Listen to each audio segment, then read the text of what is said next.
right, chapter 193, Another Visit to Buckingham Palace. It was the evening following the incidents of which occupied the preceding chapter. Beneath a sofa in the ballroom of Buckingham Palace, Henry Halford lay concealed.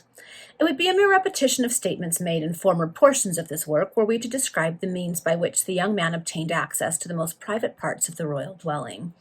We may, however, observe that he had paid frequent visits to the palace since the occasion when we first saw him enter those sacred precincts at the commencement of January 1839, and that he was as familiar with the interior of the sovereign's abode, even to its most retired chambers, as any of its numerous inmates. He had run many risks of discovery, but a species of good fortune seemed to attend upon him in these strange and romantic ventures, and those frequent alarms had never as yet terminated in his detection.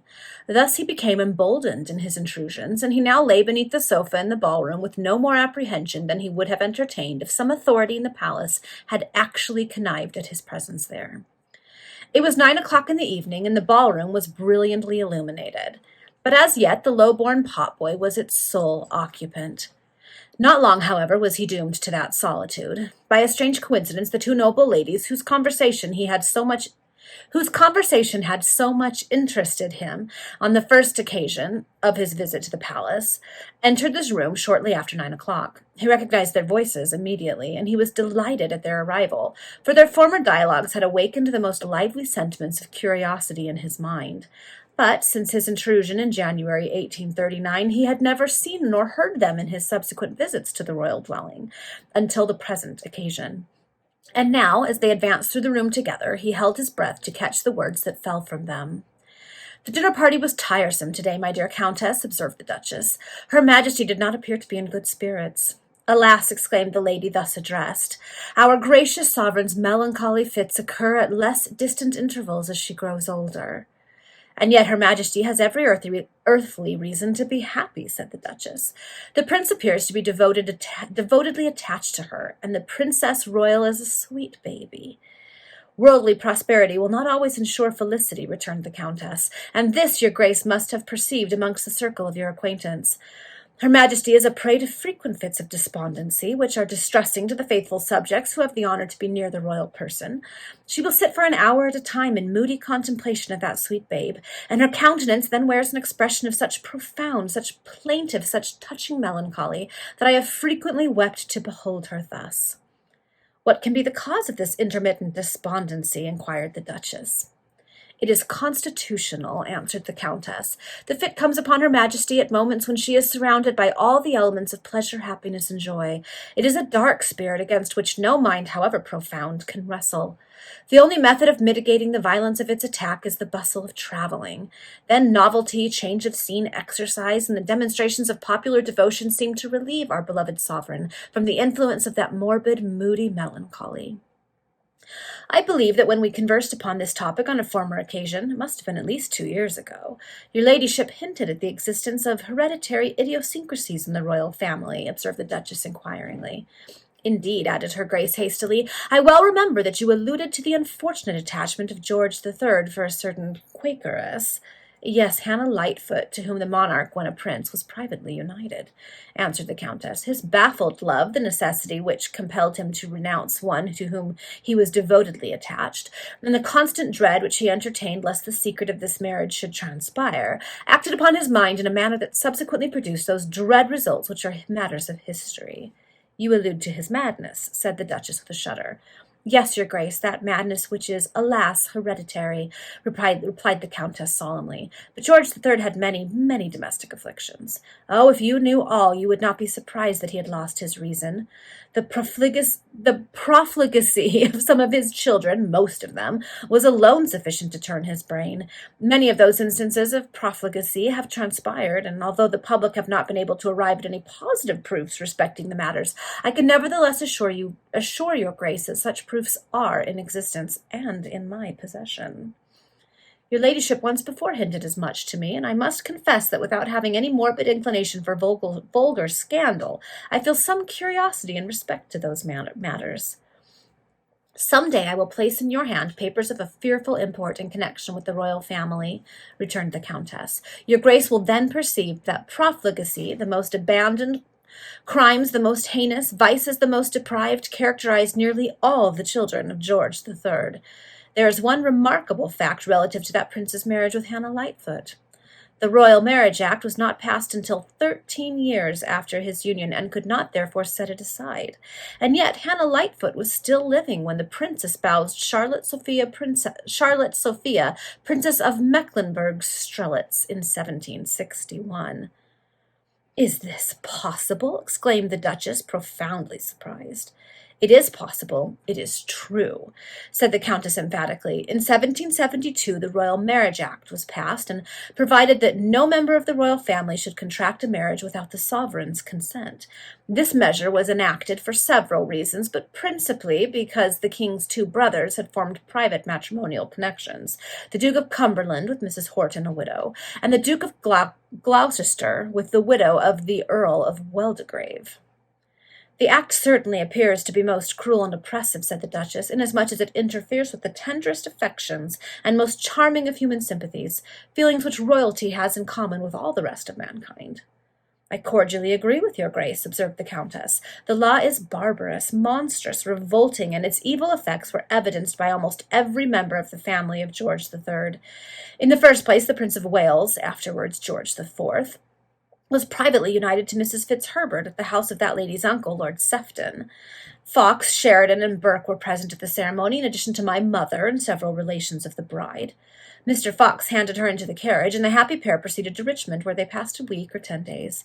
Queen Charlotte was made acquainted with the marriage. She sent for her son and demanded an explanation. The prince avowed the truth. Your Grace has, of course, read the discussion which took place in connection with this subject in the House of Commons in 1787. Mr. Rolle, the member for Devonshire, mysteriously alluded to the union. Mr. Fox rose up and denied it, but from that day forth Mrs. Fitzherbert never spoke to Fox again. Sheridan let the truth escape him. He said, "A lady who has been alluded to is without reproach and is entitled to the truest and most general respect." How would Mrs. Fitzherbert have been without reproach or entitled to respect if she were not married to the prince? But I have proofs, convincing proofs, that such an union did actually take place, although it was certainly null and void in consequence of the Marriage Act. "It nevertheless subsisted according to the feelings and inclinations of the parties interested," said the Duchess, "and it was based on honor, if not on legal principle." "Alas," whispered the Countess, casting a rapid glance around, "the word honor must not be mentioned in connection with the name of George IV. It pains me to speak ill of the ancestors of our lovely Queen, but if we converse on this subject at all, truth must influence our observations. The entire life of George IV was one of profligacy and crime." You'll remember George IV was the Prince Regent during the Regency era, so that's what they're talking about. "Often have I marveled how one possessing a soul so refined as Georgiana, the beautiful Duchess of Devonshire, could have resigned herself to such a depraved voluptuary, such a low debauchee. Yet she was his queen of love, surrounded by her graces, who, however, bore the modern names of Craven, Wyndham, and Jersey." "Carlton House has indeed beheld strange and varied scenes," said the Duchess. "The refinement of existence in one room and the most degraded dissipation in another." "Such was the case," observed the Countess, "but let us return to the consequences of the Royal Marriage Act. Rumour has told much in connection with the coupled names of the Duke of York and Mrs. Clark, the late King William and Mrs. Jordan, and so well known are these facts that I need not dwell upon them. The matrimonial connections of the Duke of Sussex, first with Lady Augusta Murray, and afterwards with Lady Cecilia Underwood, are all matters resting upon something more solid than mere conjecture." "And the Duke of Cumberland, the present King of Hanover?" said the Duchess inquiringly. "It is dangerous to speak of him," whispered the Countess, "because it is impossible to utter a word in his favor." "You surely cannot believe all the tales that have been circulating against him," exclaimed the Duchess, earnestly watching the countenance of her companion as if to anticipate her reply.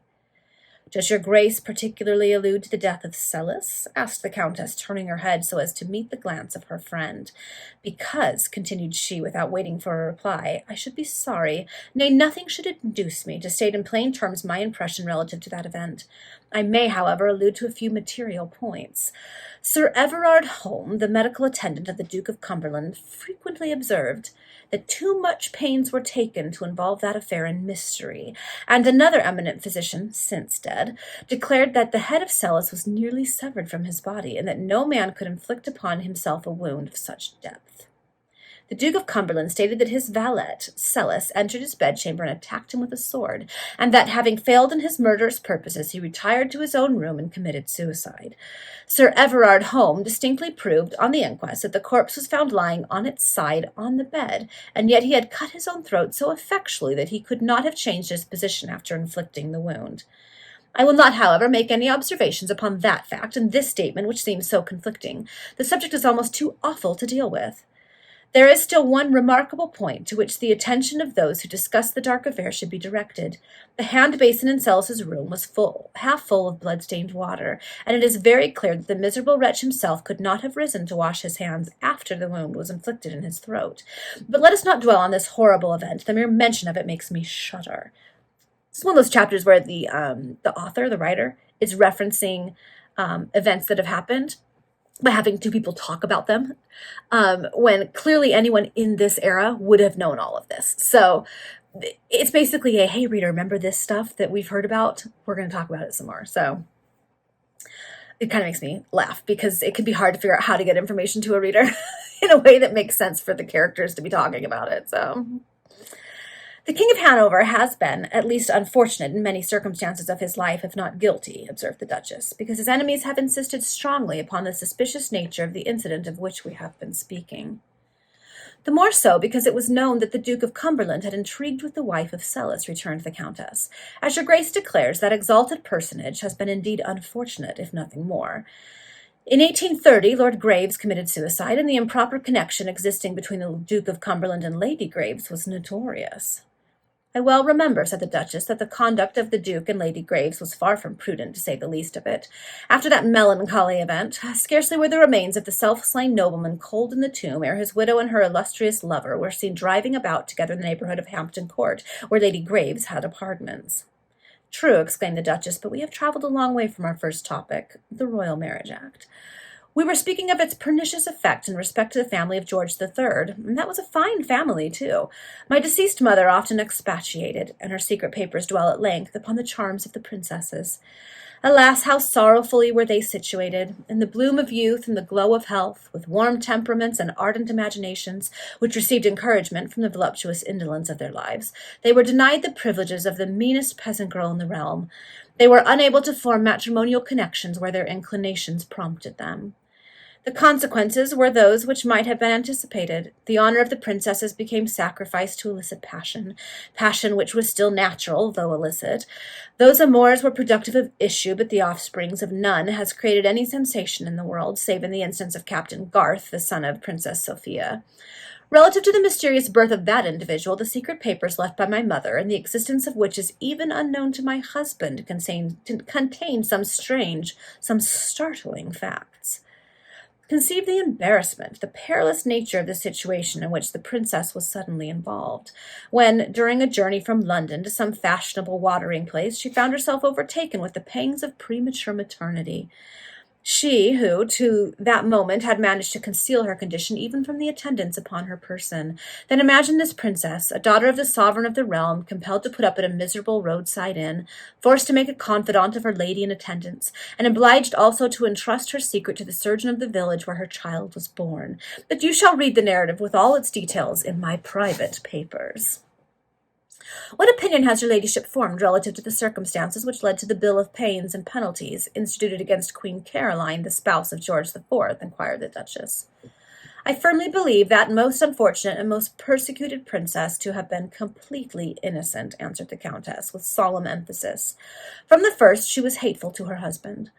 When the Earl of Malmesbury, who was sent to Germany to escort the princess to England, arrived with her in London, the Prince of Wales repaired instantly to pay his respects to his intended bride.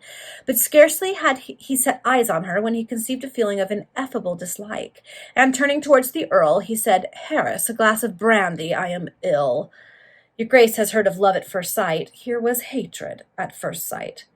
Everything attending that marriage was inauspicious, for if the princess had the misfortune to make an unfavorable impression upon the prince, his royal highness wantonly wounded her feelings by grossly manifesting his dislike towards her on all occasions. This part is definitely true. I've read a great deal about the then Prince, of Wales, the Prince Regent, and Princess Caroline, and they despised each other and never made any secret of it. So Too bad. That'd be an awful way to live your life. On the bridal night, he drank so deeply that he fell on a sofa in the nuptial chamber and there slept with his clothes on. But to pass over many years, let us come to the circumstance which led to the memorable trial of Queen Caroline. During her continental travels, Baron Bergami was presented to her. He was a man of honorable character, good family, but ruined fortunes. His condition excited the compassion of the generous-hearted Caroline, and she gave him a situation in her household. His conversation was fascinating, and he was frequently her companion inside the traveling chariot. Perhaps an English lady would have acted with more prudence, but your grace will remember that there is a wide distinction between our manners and customs and those of the continent. We see improprieties in actions which foreigners view as harmless courtesies or innocent proofs of friendly interest. We also seem ready to meet suspicions of evil halfway. Foreigners with more generous frankness and candor say evil be to him who evil thinks. But the marriage was hateful to King George IV, and he was determined to dissolve it. He was resolved to sacrifice his wife to his aversions. She was made to be a victim. Then commenced that atrocious subornation of perjured witnesses which gave a color to the proceedings against the unfortunate queen. Her slightest levities were tortured into proofs of guilt. Her generosity towards Bergami was branded as an illicit passion. The witnesses made statements which proved how well they had been tutored. They overacted their parts, and in their zeal to serve a master who paid them for their perjury, they deposed to more than they could possibly have known, even if the main accusation had been true. The nation was indignant, for the people, your grace, are possessed of much chivalry and noble generosity of character. Then, too, rose the portentous voices of Denman and Brougham, calling upon the hidden accuser to come forth and confront his victim. Oh, it was a vile proceeding, and I, as a woman, as a wife, feel my blood boiling in my veins when I think of all the foul wrongs which were heaped upon the most injured of my sex. That trial, said the Duchess, who was naturally of a more cautious disposition than her companion, that trial was certainly a dark blot on the page which records the annals of George IV's reign. Say rather, your grace, exclaimed the countess, the blackest of the innumerable black deeds which characterized his existence. Before the accusation in respect to Bergami was ever thought of, a charge was concocted against that injured lady, and commissioners were appointed to investigate it. Thus, your grace perceives her bad husband was determined to ruin her. That charge accused her of having been delivered of a male child at her abode at Blackheath, and the affair certainly appeared suspicious at first. But how triumphantly was it met? How readily was it refuted? How easily was it explained? The injured lady had taken a fancy to the infant of poor but respectable people named Archer, living in that neighborhood, and she was undertaken to adopt and provide for the boy. The unfortunate princess felt the necessity of loving something, since her own child was taken from her. The daughter of George IV and Queen Caroline died in childbirth. So that's what they're referring to there. Thus was her goodness towards William Archer converted into a weapon wherewithal to assail her in the most tender point. Her husband's agent circulated the most odious calumnies concerning her, and even improperly coupled her name with that of Sir Sidney Smith, the hero of Acre. But the Archer story fell to the ground, and the Bergami scandal was subsequently propagated with a zeal which evinced the determination of George IV to ruin Caroline of Brunswick. There was a pause in the conversation. The Duchess, who was possessed of a strong inclination for the mysterious or scandalous narratives connected with the family of George III, was so impressed with the vehemence and confident emphasis with which her companion had denounced the profligacy of George IV, that a species of awe and undefined alarm came over her. It suddenly appeared as if it were a sacrilege thus to canvass the character of that deceased monarch within the very palace where he himself had dwelt, and she hesitated to make any remark or ask any question that might lead to a continuation of the same topic. On her side, the countess, who was much older than the duchess and more deeply initiated in the mysteries of courts, had become plunged into a deep reverie, for she possessed a generous mind and never could ponder upon the wrongs of the murdered Queen Caroline without experiencing the most profound indignation and sorrow. The reader may probably deem it somewhat extraordinary that ladies attached to the court should thus freely discuss the most private affairs and canvass the characters of deceased members of the royal family, but we can positively assert that nowhere are scandal and tittle-tattle more extensively indulged in than amongst the members of that circle of courtiers and female sycophants who crowd about the sovereign. The conversation of the Duchess and Countess was not renewed on the present occasion, for while they were yet plunged each in the depths of her own particular meditations, the regal train entered the ballroom, and all this while Henry Halford remained concealed beneath the sofa. Victoria leant upon the arm of her consort, and the illustrious party was preceded by the Lord Chamberlain and the Lord Steward. The Queen and the Prince proceeded to the reserved seats, which were slightly elevated in a recess, and were covered with white satin embroidered in silver. Then the magnificent ballroom presented a truly fairy spectacle. Plumes were waving, diamonds were sparkling, bright eyes were glancing, and music floated on the air. The spacious apartment was crowded with nobles and gentlemen in glorious uniforms or court dresses, and with ladies in the most elegant attire that French fashions could suggest or French milliners achieve. All those striking or attractive figures and all the splendors of their appearance were multiplied by the brilliant mirrors to an illimitable extent. The orchestra extended across one end of the ballroom, and the musicians had entered by a side door almost at the same moment that the royal procession made its appearance. In the rooms adjoining, the corps of gentlemen at arms and the yeomen of the guard were on duty, and in the hall the band of the royal regiment of the horse guards was in attendance. The Queen and the Prince danced in the first quadrille, and afterwards they indulged in their favorite waltz. At the termination of each dance, the royal party passed into the picture gallery, where they promenaded amidst a wilderness of flowers and aromatic shrubs. Then, indeed, the odor-breathing exotics, the whispering leaves, and the light of the pendant lamps mellowed so as to give full effect to the portraits of those who were once famous or once beautiful. The ribboned or gartered nobles, the blaze of female loveliness, the streams of melody, the presence of all possible elements of splendor, harmony, and pleasure, combined to render the whole scene one of enchantment, and seemed to realize the most glowing and brilliant visions which writers ever shadowed forth. The dancing was renewed in the ballroom, and as the beauteous ladies of the court swam and turned in graceful mazes, it appeared as if the art had become elevated into the harmony of motion. Dancing there was something more than mechanical. It was a true, a worthy, and a legitimate sister of poetry and music. Halford had now been concealed nearly 5 hours beneath the sofa in the ballroom, and he was cramped, stiff, and wearied.